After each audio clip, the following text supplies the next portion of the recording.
Yes, we can.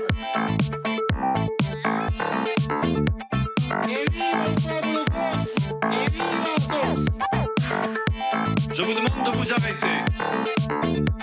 Je crois aux forces de l'esprit. Bonsoir et bienvenue, vous êtes au bon endroit sur France 3 Corse via Stella pendant le 20h. Dans un précédent édito, j'évoquais la rhétorique utilisée par le président milliardaire Donald Trump lors de son discours d'investiture. Et pour aller plus loin, nous sommes au téléphone avec François Jost, professeur des universités, auteur de nombreux ouvrages, notamment sur la télévision et sur la communication. Bonsoir François Jost, merci d'être avec nous au téléphone. Bonsoir.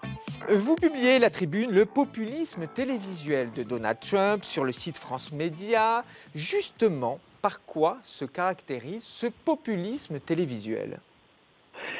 Eh bien, d'une certaine façon, ça consiste à faire comme si la télévision, justement, n'était pas une médiation. C'est-à-dire que Donald Trump, dans les premiers jours, a mis en avant qu'il aurait un contact direct avec le peuple. Son porte-parole, Sam Spicer, qui répondait à cette cérémonie qu'on voit souvent dans les feuilletons du porte-parole, donc qui vient répondre aux journalistes, a dit très clairement écoutez, de toute façon, je ne réponds pas à vos questions, il est parti, et le président s'adressera directement au peuple. Alors c'est ce qu'il fait d'ailleurs, notamment, ce qui étonne toujours, par Twitter. C'est le président qui tweete le plus. Oui, direct. Il n'y a plus de filtre journalistique, en tout cas la médiation journalistique n'existe plus avec Donald Trump. C'est ça consiste à faire croire que toute médiation serait forcément mensongère. Et il a opposé très clairement sa parole quand il a dit au peuple américain il y avait 1,5 million de personnes pour m'acclamer le jour de mon investiture, point barre. Et puis voilà, je vous le dis parce que je suis le président et c'est moi qui sais.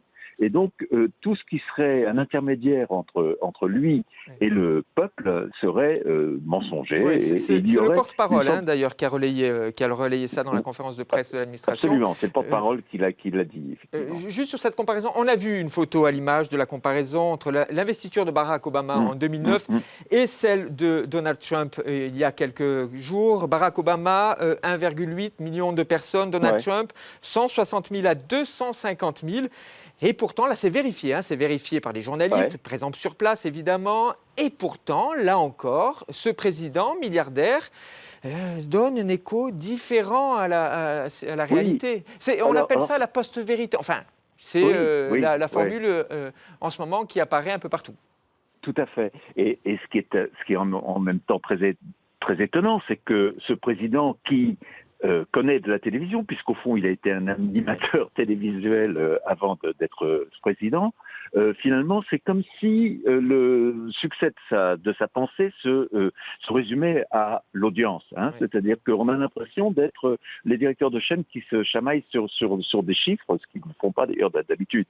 Ce qui est pire, c'est que effectivement, il a contesté non seulement les images, mais le nombre de gens qui ont pris le métro, dont le chiffre avait été donné par le métro de Washington, et donc il nie l'évidence avec un aplomb qui est incroyable.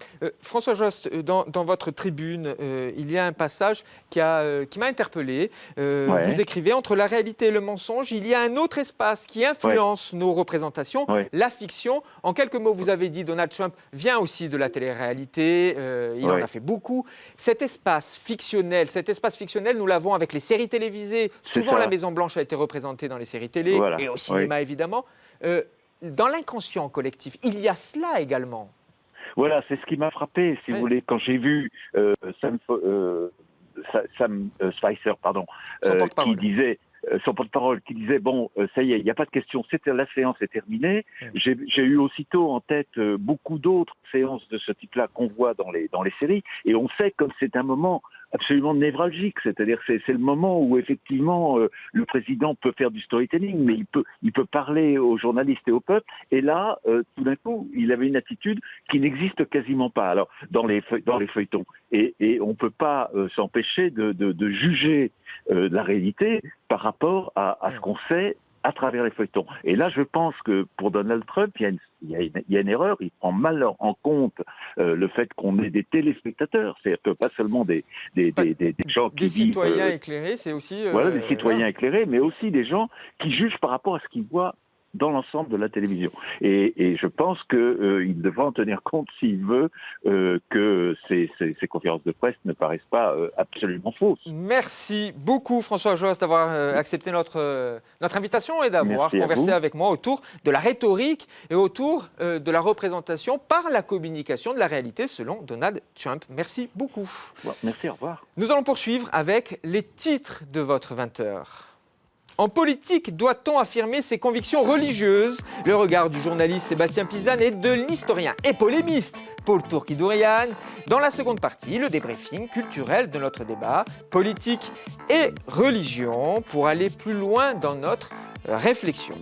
Un politique doit-il affirmer ses convictions religieuses? Cela affaiblit-il la laïcité? C'est le débat du soir avec Paul Tourkidourian et Sébastien Pisane.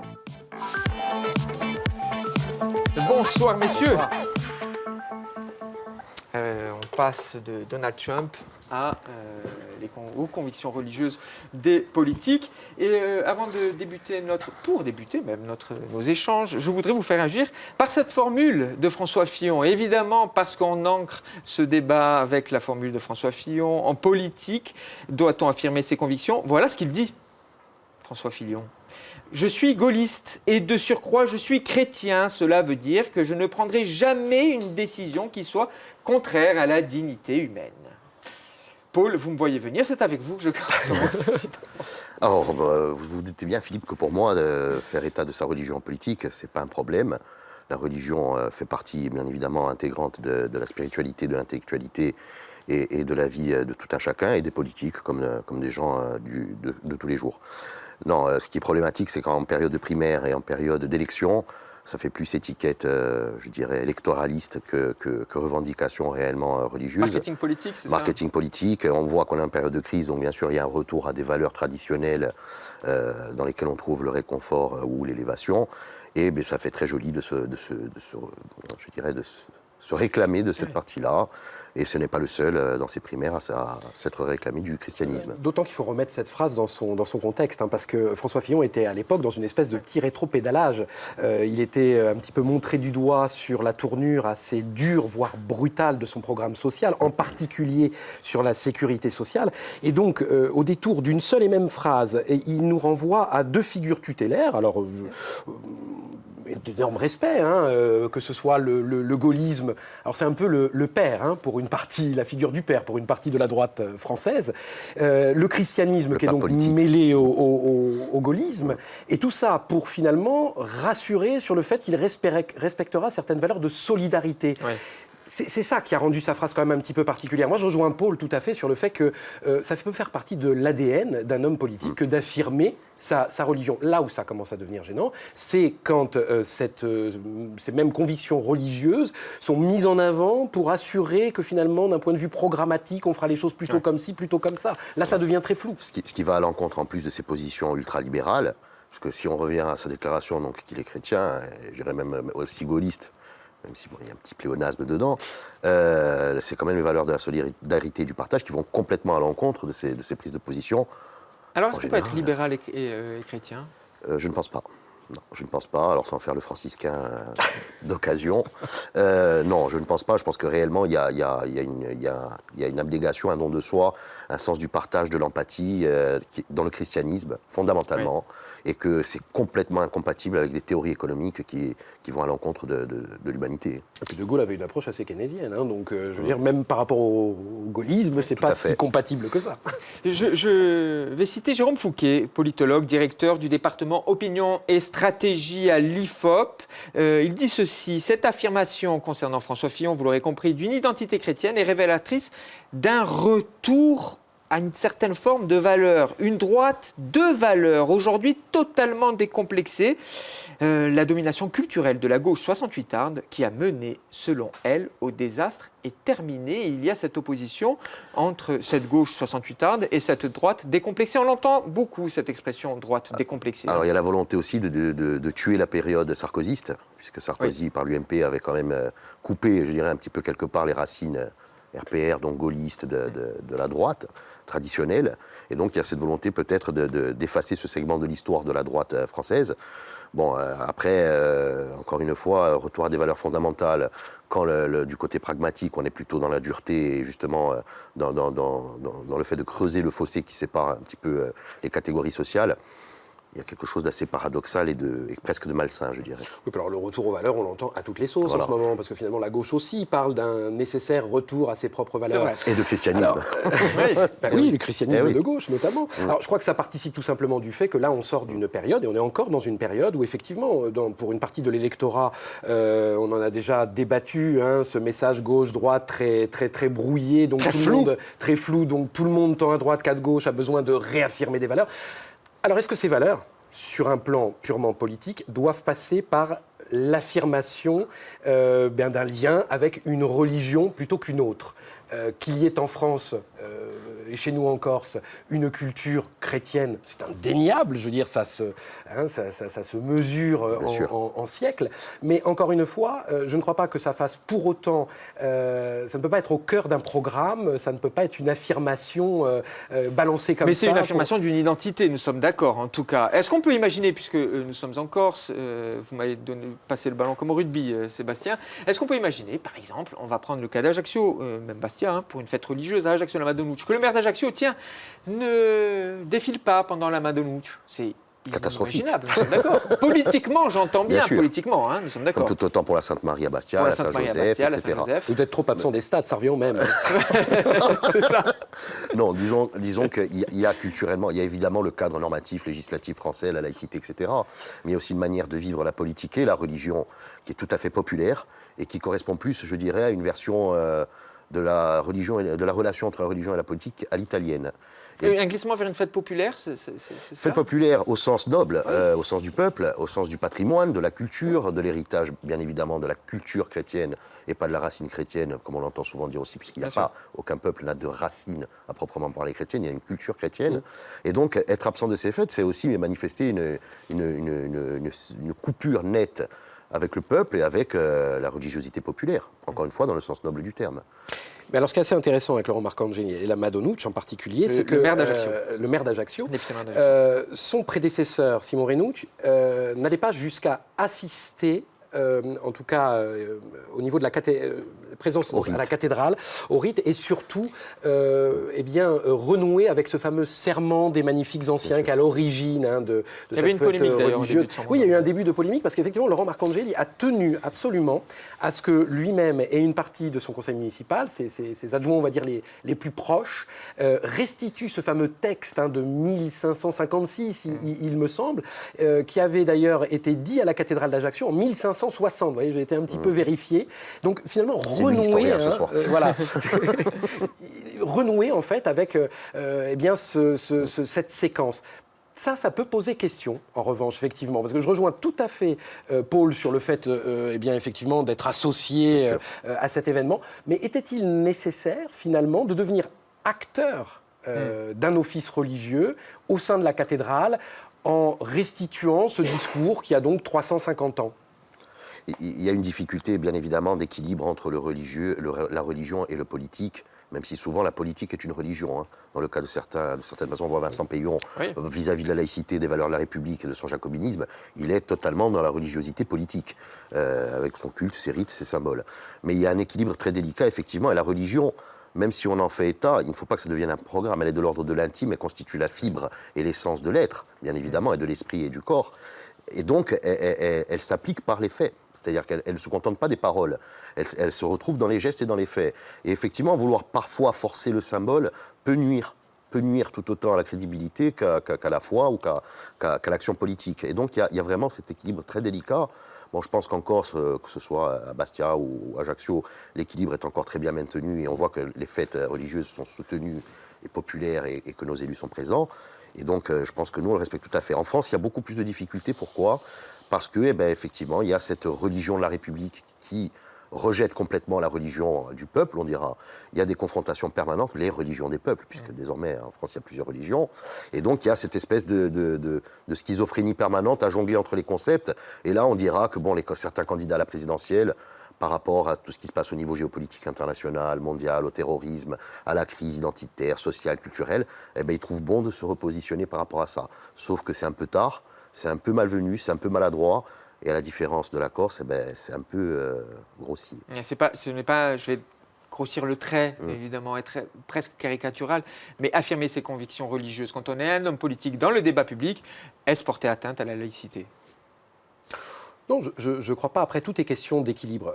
Moi, je veux dire, sans tomber dans une quelconque forme d'excès, je trouve qu'effectivement, la laïcité, elle pose un cadre qui, s'il est abordé sereinement, permet de respecter les principaux équilibres. Le fait de respecter la liberté de conscience et de culte de chacun, le fait d'assurer quand même une séparation qui soit claire entre les institutions publiques et des organisations religieuses. Voilà, je veux dire, et puis surtout, l'égalité de tout citoyen, quelle que soit sa religion, vis-à-vis de la loi. Moi, je trouve que ce cadre basique que vous retrouvez dans l'Observatoire de la laïcité, ce sont les 3 points qui sont mis en avant. Ils sont largement suffisants. Alors messieurs, c'est le moment de la conclusion, 40 secondes. En politique, doit-on affirmer ses convictions religieuses ? Paul ? Alors, pour moi, oui, bien évidemment. Après, on discutait un peu en coulisses. C'est un peu comme McCain, c'est ceux qui en parlent le plus qui en mangent le moins. Donc, effectivement, normalement, la religion, enfin, habituellement, ou comme je la conçois, elle se vit dans la pratique et elle se vit dans les actions de tous les jours au quotidien. Et elle n'a pas besoin de se réclamer ou de se proclamer ou d'être étiquetée ou mettre mise sur le tapis en permanence. Donc, on la reconnaît dans les actes et dans les idées. Et là, moi, j'ai un peu de mal chez certains candidats à la présidentielle, sans pas spécialement jeter la pierre à Fillon, mais même à d'autres, j'ai un peu de mal à la retrouver dans les actions politiques de tout un chacun au niveau national français. Donc moi, je me ferai un peu plus discret sur ma religion. Sébastien ? Non, à titre personnel, c'est éminemment respectable. Bon, c'est à partir du moment où on commence à lier ça à une action politique, quelle qu'elle soit, que là, on peut tomber dans quelque chose d'assez glissant. D'autant que finalement, si les uns et les autres se mettaient à affirmer une identité religieuse et à la lier à leur action politique, on tombe dans ce fameux spectre du communautarisme dont la laïcité est elle-même censée nous garder. Donc je crois que, là, je rejoindrai tout à fait Paul, mieux vaut garder une certaine réserve. Ça peut tout à fait alimenter une action politique à titre personnel d'une certaine type de vision. Ce n'est pas un programme. Tiens, De Gaulle, au fait, vous savez, quand il était président, lui, il était pratiquant et à l'Élysée, il s'était fait aménager une petite chapelle privée. Il n'allait pas à l'office avec tout le monde. Ça, pour lui, c'était bien du domaine du privé. Merci beaucoup. Mais à l'Élysée. À l'Élysée. Merci beaucoup à vous deux. Ne bougez pas. Vous allez écouter dans les coulisses le débriefing de votre débat. Dans les arts populaires, cinéma, bande dessinée, littérature, le lien entre politique et religion a toujours fasciné, entre défiance, mise en lumière de la dimension sacrée et profane également. C'est le débrief culture de Pendant le 20h avec Xavier Affre, notre cinéphile, et Marcel Petrichol, notre libraire. Bonsoir messieurs. Bonsoir Philippe. Vous connaissez la règle. Petit mot sur le débat qui vient de se dérouler. Marcel, qu'avez-vous retenu ? Moi, j'ai retenu qu'un homme politique dise ses convictions religieuses. Ça ne me dérange pas. Par contre, ça me dérange que ça devient du marketing politique. Ouais, ça, un segment politique. Moi, j'ai retenu ce qu'a dit Sébastien Pisagne, c'est-à-dire la laïcité, c'est quelque chose qui était utile en 1905, cadre. En fait, ça dépend de ce qu'on en fait. Donc, en fait, ça ne doit pas poser de problème. Mais évidemment, les interprétations sont multiples, comme pour les grandes lois, bien entendu. Donc, voilà. Allez, pour aller plus loin sur ce débat, sur cette question en politique, les hommes politiques doivent-ils donner leurs convictions, délivrer leurs convictions religieuses ? Marcel, vous avez choisi d'évoquer Politique et religion en France de Jean-Louis Hormière aux éditions Complexes. Ouais, j'ai voulu faire un petit peu d'histoire. Parce qu'on parle de religion et politique, mais peut-être qu'il serait bon de se rappeler où ça remonte. Donc 1789, ça part de 1789 jusqu'à nos jours. Donc cet historien va remonter toutes les relations qu'il y a entre la politique et le christianisme en France. Alors c'est pas un bouquin analytique, il n'y a pas beaucoup de synthèse, c'est vraiment un livre d'histoire. C'est pour nous remettre en mémoire tous les grands événements qui ont traversé ces périodes. Il y a eu des périodes d'équilibre, il y a eu des périodes, surtout au 19e, hein, c'était un petit peu précaire. Il y a eu la rupture, donc voilà, tout ça. C'est vraiment... Pédagogique. Pédagogique, une clé pour aller beaucoup plus loin. Après, si on veut savoir beaucoup plus de choses. Mais vraiment, c'est une base. Ce bouquin, c'est une base. Pour Paul et Sébastien, tous deux historiens, parce que Sébastien aussi a fait des longues études d'histoire. Xavier, avec vous, côté Je rigole parce que ça me fait quand on dit Paul et Sébastien. Mais on aurait pu dire Belle et Sébastien. C'est ça. Non, alors en fait, moi j'avais envie d'évoquer... mais c'est bien, c'est encore une idée de livre cadeau qu'on peut envoyer à nos candidats pour la présidentielle, parce qu'apparemment, il faut qu'ils révisent. Hein. Enfin bon. Donc... choisi le domaine de la série, cette fois-ci, d'investir un peu la série télé. Pop. Voilà. Et alors, si on commence par cette idée, si on évoque le christianisme et le libéralisme... Alors, on va voir quelques images pendant qu'on voilà. Et en fait, je suis pas tellement... Enfin, je n'étais pas trop d'accord avec Paul. Ça arrivait de temps en temps. Bien sûr je pense qu'un chrétien ne peut pas être libéral, mais lui, il l'entendait dans le sens économique. Oui. A priori, le libéralisme, c'est aussi la doctrine politique. Là, ça change pas mal de choses. Il y a toujours cette espèce de dichotomie pour l'Église, et c'est ce qu'évoque finalement la série. Hein. C'est pour ça qu'on en parle avec un Jude Law qui est assez extraordinaire, le rôle d'un pape qui a 47 ans, qui n'est absolument pas annoncé, qui devient pape parce qu'on pense le manipuler. Et finalement, il renverse la situation. Il est même encore plus terrible que les conseillers et que la curie autour de lui. Donc il fait très peur, mais cette série est intelligente parce qu'elle aborde un peu cette espèce de dichotomie entre le conservatisme de l'Église et la recherche en permanence de plaire au plus grand nombre et d'attirer, de refaire venir les fidèles qui s'en vont au courant de temps en temps et de les faire revenir un petit peu au bercail, donc avec cette idée d'aller chercher, pas le libéral économique, mais le côté un peu libéral, des positions plus libérales, ce qui est très difficile et c'est ce que montre un peu la série, avec ce personnage de pape qui est fascinant, qui est plein de failles, dû à son enfance. Voilà, il y a un petit côté... relations avec le Premier ministre italien, notamment. Très dur. Il y a des scènes, par exemple, avec le Premier ministre italien qui est à hurler de rire, parce qu'effectivement, le Premier ministre italien, lui, on sent, et pas du tout, malgré la tradition, on sent qu'il vient voir le pape, mais bon, en termes de chef d'État, pour lui annoncer. Et en fait, le pape arrive à renverser la situation, et c'est lui qui domine l'entretien et qui fait plier, finalement, le Premier ministre. Alors, je vous ai également demandé, mon cher Marcel, d'évoquer une immense série de la télévision, immense, West Wing, parce qu'il y a l'une des scènes les plus importantes concernant les relations entre politique et religion. Oui, alors c'est une série que vous adorez. Oui, c'est une excellente série d'Aaron Sorkin. Qu'on adore. Oui, c'est sûr. C'est une série qui est assez prémonitoire parce qu'elle annonce plein de choses qui se sont produites depuis, donc 1999 pour le départ. Alors, l'épisode s'appelle Deux cathédrales, fin de la saison 2. C'est le président Bartlett, donc année difficile. Exceptionnel d'ailleurs, entre parenthèses. L'année a été très difficile pour lui. Et il assiste à l'enterrement d'une de ses amies et collaboratrices, et la cathédrale se vide, et là il remonte l'allée, la nef principale, et tout en parlant de son bilan, il s'en prend, il invective Dieu. Donc évidemment, on voit un homme fragilisé, alors ça c'est très sorkinien, j'allais dire, parce que c'est un petit peu sa marque de fabrique, on le retrouvait dans ce qu'il avait écrit aussi pour Steve Jobs, par exemple. Un homme qui est comme ça en proie au doute, qui a des convictions, mais qui a du mal finalement à comprendre un petit peu ce qui lui arrive. Et c'est là qu'on sent toute la faille du président américain, dans un pays où la religion et la politique sont beaucoup plus liées, par exemple, que chez nous, parce qu'il prête serment sur la Bible, In God We Trust aussi. Donc bon, on pourrait donner plein d'exemples. Ce qui est finalement fascinant dans cette scène, qui est très bien écrite, c'est ça. Cette espèce d'un homme comme ça, qui a des convictions profondes, mais d'un coup qui se met à douter, y compris du Dieu qui est le Père, la figure paternelle par excellence. Profondément catholique dans ce film, le président Martin Sheen, irlandais, et ce moment important où ça va plaire à Paul Tour, qui est Dorian, où il parle en latin, où il évoque Dieu en latin, très intéressant. Il nous reste quelques minutes. On revient à vous, mon cher Marcel, avec un autre ouvrage, Politique et religion, une liaison dangereuse. Alors c'est sous la direction de Thomas Vrenetz. Ouais. Donc il y a plein de gens éminents qui ont participé à ce bouquin, spécialistes du catholicisme, de l'islam, du judaïsme, du bouddhisme, tout ce que vous voulez. Alors, ils s'intéressent vraiment à ces relations à travers 3 pays, les États-Unis et le protestantisme, l'Angleterre et le multiculturalisme, et surtout la France et la laïcité. Ouais. Et donc, ça va être un panel sur les 3 pays. Ils vont nous montrer que, en fait, ces relations, elles ne sont pas aussi distendues qu'on peut le penser, qu'elles sont renouvelées, c'est une nouvelle forme de relation. Il se pose aussi la question, est-ce que c'est dangereux justement, ou est-ce que c'est nécessaire, parce qu'en politique, il n'y a plus d'idéal. Est-ce que la religion Elle n'est pas là pour ça. Redonner un peu d'idéal à la politique. Permet l'idéal. Exactement. Permet de renouer ouais. avec un idéal. C'est très, très intéressant. Franchement, ça a donné lieu à un ouvrage qui se lit aussi d'une traite. Ça apprend plein de choses sur tout ce qui se passe justement entre ces politiques et la religion. Franchement, j'étais époustouflé parce que c'est très synthétique, ça se lit très facilement. On apprend énormément de choses. Encore œuvre de Ouais. pédagogie. Oui. Qu'est-ce que vous en pensez, les amis? On va faire un panier garni Deux petites minutes, Philippe. pour être les élus. complet, non, pour être complet justement Allez-y. là-dessus, il y a eu sur LCP, il y a eu un reportage en 2 tomes qui s'appelait Les présidents et Dieu. C'est excellent. C'est de Gaulle jusqu'à Hollande. Vous pouvez le regarder en streaming. On est exactement dans le thème et c'est tiré d'un bouquin aussi qui s'appelle Les présidents face à Dieu. Alors, je vais rappeler quelques titres des ouvrages que vous avez, les 2 titres des ouvrages que vous avez recommandés. Politique et religion en France de Jean-Louis Ornière aux éditions Complexes, toujours aux éditions Complexes. Politique et religion, une liaison dangereuse. C'est pour aller plus loin, pour vous donner d'autres clés de réflexion concernant notre débat du soir.